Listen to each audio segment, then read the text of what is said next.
네, 여러분께서는 저녁밤 시간에 증시 충전 에너지 여의도 클래스와 함께하고 있습니다. 이렇게 변동성이 큰 시장에서는 이 섹터와 업황의 중심을 잡고 분위기를 파악하는 게 가장 중요하실 겁니다. 그리고 너튜브로 들어오셔서 채팅창 우리 위원님들과 대화하시는 것도 잊지 마세요. 자, 오늘의 이것이 트렌드다에서는 홍정 위원님께서 같이 주제를 좀 집중적으로 선정해 오셨습니다. 주제 확인하실까요? 뚝딱뚝딱 이 코로나 덕분인가? 선거 때문인가? 라는 주제입니다. 딱 떠오르는 업황이 있다면 여러분들 이제 건설 부분일 거예요. 건설업 체감 경기 회복세가 뚜렷합니다. 이게 그냥 느끼는 정도가 아니라 대표적인 지수가 5년 9개월 만에 최대치라고 합니다. 그러니까 회복 국면이라는 것에 좀 초점이 맞춰진 것 같은데 이게 회복 국면의 또 촉이라는 거에 또 기대감이 더 크게 되거든요. 어느 쪽에 좀 초점을 맞추고 계세요?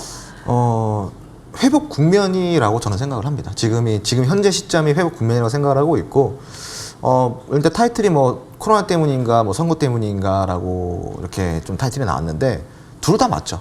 네, 둘 다 맞고, 그리고 일단은 건설 업종 자체가 좀 최근에 몇 년 동안 이렇게 눌려 있었어요. 되게 이제 흐름 자체가 또 많이 안 좋았었는데. 그런 이제 흐름 속에서 우리가 지금 뭐 건설 업황 자체가 좀 반등을 하려고 움직여주고 있다는 거는 되게 반가운 소식이 아닐 수가 없습니다. 이제 반가운 소식일 수밖에 없다라는 좀 이야기를 드리고 싶고, 우리가 건설하면은 일단은 경기에 대해서 되게 많이 좀 생각을 합니다. 실질적으로 경기가 좀 호황이면은 건설업종이 같이 좀 이렇게 움직여주는 이렇게 모습들을 많이 볼 수가 있는데, 실질적으로 뭐 건설하면은 정책에 민감하게 반응을 하고요. 두 번째로는 경기에 민감하게 반응을 합니다. 그래서 건설업종 같은 경우는 경기 민감주에 또 포함이 되기도 하는데요. 이런 또 경기 민감주에 포함이 되면서 경기에 대한 어떤 회복 국면에 접어들고 있는 시점, 그리고 두 번째로는 이런 정책들이 하나둘씩 풀려 나오고 있는 이런 시점.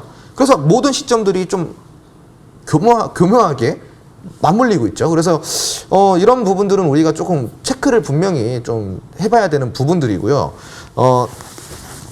잠시만요. 네, 죄송합니다. 네, 생방송이다 보니까요. 네, 죄송합니다. 네, 그래서 지금 이제 정책에 민감하게 반응하고 경기에 민감하게 반응하는 게 건설 업종이라고 제가 방금 이야기를 드렸잖아요. 그런데 지금 이 시점이 정책이 지금 건설 업종에 대한 정책이 지금 나오고 있는 시점이고 경기가 지금 회복 국면에 들어가고 있는 시점이다. 그게 지금 맞물리고 있다라는 거죠. 되게 중요한 포인트입니다. 그래서 이런 포인트는 우리가 좀 잡아야 되고, 그래서 첫 번째로는 회복 국면에 들어간 게 저는 맞다라고 좀 생각하는 의견을 좀 드리고 싶고요. 두 번째로는 4월에 이제 건설 기업을 좀 보면요. 우리가 이제 이런 그 지수를 살펴볼 때 경기 실사 지수라고 해가지고 CBSI 지수가 있습니다. 그래서 이제 이런 CBI 지수가 지난 2015년 7월 이래 가장 최고 수준을 지금 달성을 했어요. 경신을 했다라는 거겠죠.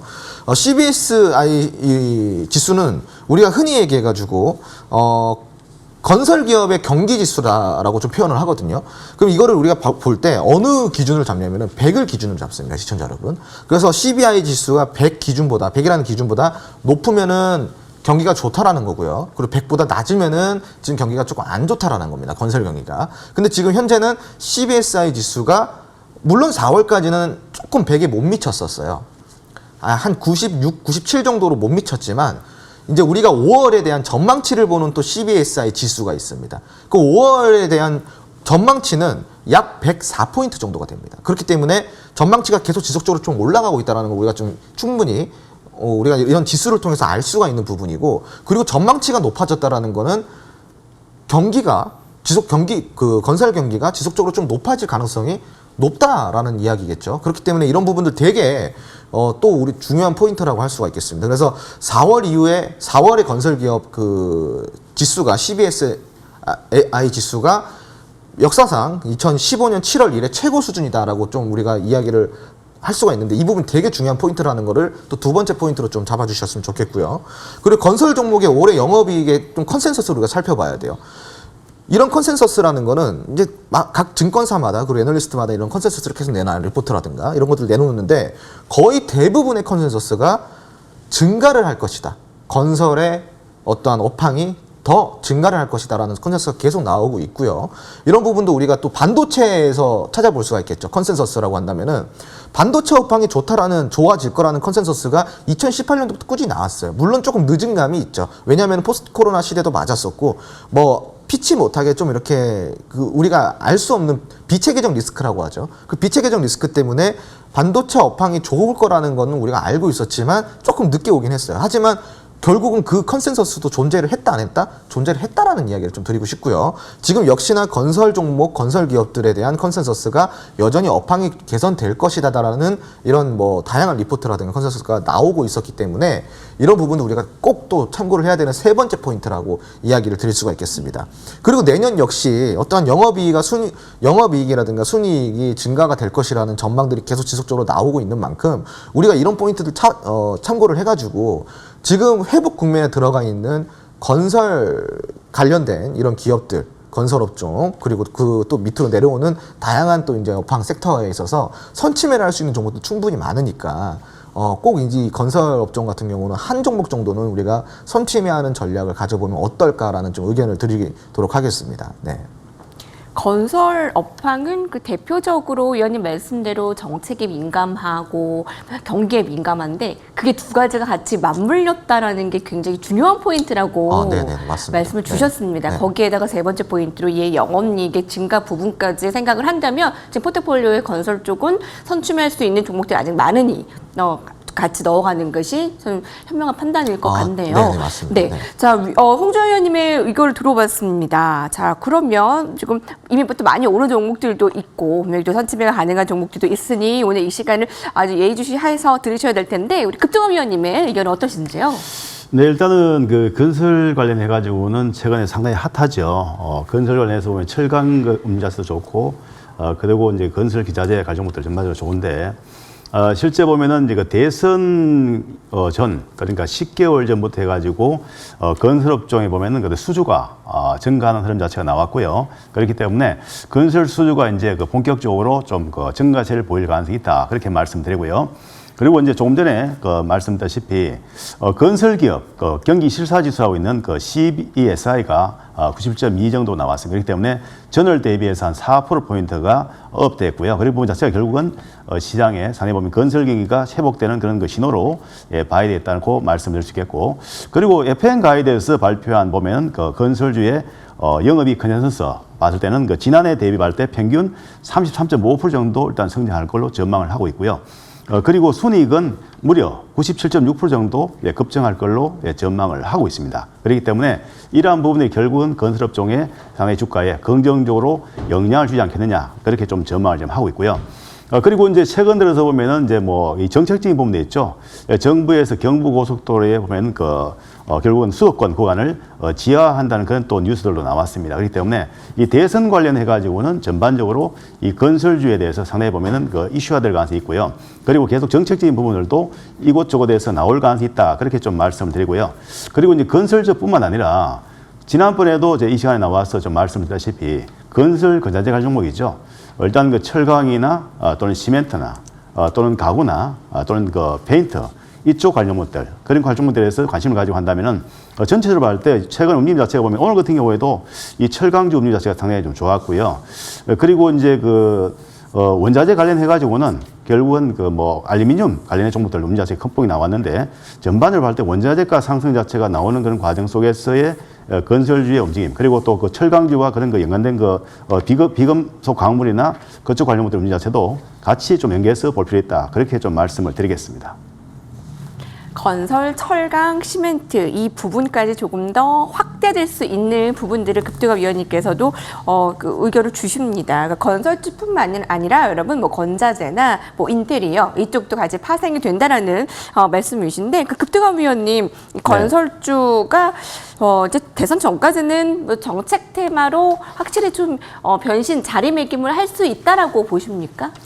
네, 일단 그 건설업종 지수를 좀 보겠습니다. 네. 지금 업종 지수가 어떻게 되는지 보면 지금 일반적으로 이제 주가가 그 상승할 때는 파동을 그립니다. 파동을 그리는데 그 건설업종 지수 본다면 1파가 나오고요. 1파가 나오고 나서 그 다음에 조정이 나오고 2파가 나오고 3파동이 나오고 4파가 나오고 현재 진행은 5파동으로 가고 있다고 봐야겠습니다. 그렇기 때문에 일봉사는 5파동이 가기 때문에 지금 현재로 상승 진행형이고요. 다만 이제 업종 지수와 그다음에 건설업종에 해당되는 대형주들이죠. 현대건설이나 또는 GS건설 이런 거 건설주 자체 보면 전반적으로 볼 때는 5파동 구간으로 간다고 봐야 되겠습니다. 그렇기 때문에 지금 건설업종으로 볼 때는 그렇다면 어떤 종목에 좀 관심을 가야 될 것이냐. 일단은 그 대형 건설보다는 중소 건설사에 관심에 좀 가입해야 되겠고요. 물론 최근에 특수건설 같은 경우도 주가가 좀 급등이 나왔고, 뭐 서하이나 또는 그 이화공영 이런 종목들 음료 자체도 나오고 있는데요. 어쨌든 그 대형 건설사보다 중소 건설에 좀 관심을 가질 필요가 있겠고요. 또 한 가지는 뭐냐면 지난번에 이 시간을 통해서 제가 좀 한 그 점검드렸던 종목들이죠. 예, 건설 건설 쪽 중에서는 하늘시멘터 지난번에 한번 체크드려놔서 상승을 하고 있는데 이런 종목들도 역시 마찬가지 추세적인 대응은 가능하다고 말씀을 드리고요. 그 다음에 또 하나 성신양해 같은 경우 역시 마찬가지 이 라인에서 말씀드린 바 있는데 상승 추세가 지속하고 있습니다. 역시 추세적인 대응 가능하다 말씀드리고요. 그 다음에 이제 페인트 관련 종목 중에서 노르페인트 말씀드린 바 있죠. 노르페인트 역시 주가 자체가 견조한 우상향하고 있습니다. 그렇기 때문에 관심을 좀 가질 필요 있다 말씀드리고요. 그 다음에 이제 현대 리바트 정도까지 가구 중에서는 현대 리바트 이 종목도 보면은 역시 추세적인 상승은 가능하게 보이기 때문에 일단 건설업종 전체, 그 다음 건설업종 전체가 보면 아까도 말했다시피 상승 5파동 가기 때문에 대형주보다는 중소형주, 그리고 또 한 가지 뭐냐면 건설, 건자재 관련 종목에 대해서 관심을 가지고 대응한다면 상당히 좋겠다 말씀드리고요. 다만 그렇다고 해서 지속적인 상승이 아니라 어느 정도 시세가 많이 난 종목들은 좀 쉬어갈 것이고요. 시세가 많이 낮은 종목들 중심으로 해서 관심을 가지고 한다면 상당히 재밌는 또 그런 결과가 나올 거다. 그렇게 좀 말씀을 드리겠습니다. 대형주보다는 이제 중소형주 쪽에 급등한 위원님께서 포인트를 주고 계시고요. 또 이전에 얘기를 해주신 하늘시멘트나 노르페인트도 굉장히 흐름이 양호합니다. 주요 건설 그 업체들이 국내의 비중이 높은 건설사들이 있고 또 해외 비중이 높은 건설사들이 있습니다. 그러니까 어디에 좀 초점을 맞추냐에 따라서 또 투자의 비중이나 또 이슈들도 달라질 텐데 홍정우 위원님, 과연 국내 사업의 그 경기 회복으로 증가하는 부분이 얼마나 건설 업종의 실적의 증대에 도움이 될까라는 생각이 들게 듭니다. 뭐 주요 건설 업체는 왜냐하면 뭐 해외 비중이 높은 건설 업체도 있는 걸로 알고 있는데 우리나라에서 아파트 짓고 뭐 터널 뚫고 하는 게 별 도움이 안 되는 기업들도 있지 않을까요? 어떻습니까?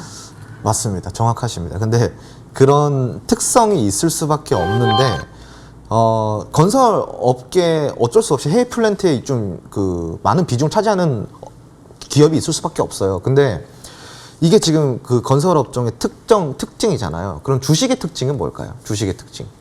주식의 특징은 별 관계가 없습니다. 사실 기대감으로 좀 움직이는 게 많이 있기 때문에 만약에 대형주가 좀 움직였다. 그러면 해외 플랜트에 의존하는 기업들은 움직일 필요가 없는데, 예를 들어서 국내에서 만약에 나오는 정책이다. 국내에서 어떠한 재개발이 이루어지고 있다라면은 국내에 이제 영향력이 큰 기업들만 움직여야 되는데 주식은 그렇지가 않아요. 그래서 기대감 때문에 같이 좀 반영이 되면서 움직여주는 경우가 되게 많고요.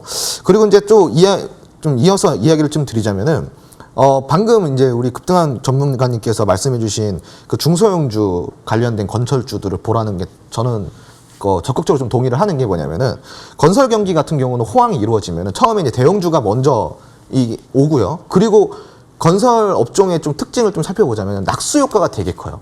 그래서 큰 대형사가 대형 건설주가 움직여주면은 그 밑으로 중소형주 건설사들이 또 바로 움직여주고요. 그리고 시멘트라든가 뭐 이제 인테리어라든가 뭐 이런 뭐 주방 가구 리모델링 관련된 리빙에 관련된 이런 종목들까지도 전부 다 좀 낙수 효과가 나올 수가 있기 때문에 좀 시선을 좀 넓게 볼 필요는 저는 있다고 생각을 하고 있습니다. 그래서 너무 대형 건설주에만 집중하기보다는 중소형주 건설주라든가 아니면은 뭐 리모델링 관련된 뭐 종목들이라든가 아니면은 리빙, 주방 뭐 이런 관련된 종목들 그리고 시멘트 관련된 업종들 다 이제 두루두루 좀 살펴봐야 된다라고 좀 이야기를 드리고 싶어요. 네.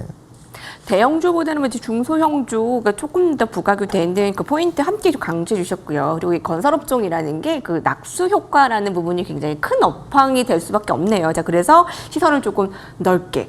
여러분 지금 지수가 뭐 변동성이 어제 오늘 이렇게 크고 조금 더 헷갈릴 때에는 이렇게 업황 섹터들의 좋은 점을 좀 꽉 잡고 가는 것이 좀 주요할 겁니다. 그래서 오늘 주제 뚝딱뚝딱 코로나 덕분인가 선거 때문인가 정책에 민감하고 경기에 민감한 부분이 맞물려 있는 이 건설업종 에 대해서 두드러지게 살펴봤습니다. 화면 위로 정리하시죠.